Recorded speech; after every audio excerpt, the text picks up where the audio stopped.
تعالوا نعمل فراخ مشوية في الفرن. معايا بصلاية، طماطمية، قرن فلفل حار، ملح، فلفل اسود، بابريكا، كزبرة ناشفة، بهارات فراخ.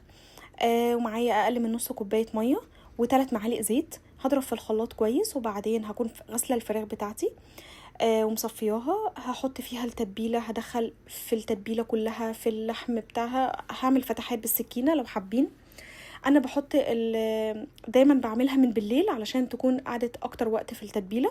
بس ممكن لو مستعجلين تعملوها في نفس اليوم، بس تحطوها في التلاجة لمده ساعه. وبعدين قبل الشوي هطلعها، انزل من عليها كل التتبيله اللي انا حطيتها، واحطها في صينيه مدهونه زيت، وهرش على الوش كله فلفل اسود، وهقلبها وارش كمان من تحت فلفل اسود، وهدخلها فرن ساخن مسبقا. هتاخد حوالي ساعه. هشغل من تحت بس. اول ما تستوي معايا وتبدأ تاخد لون من فوق هشغل الشواية. وبس كده. وما تنسوش لايك وشير لو عجبكم الفيديو.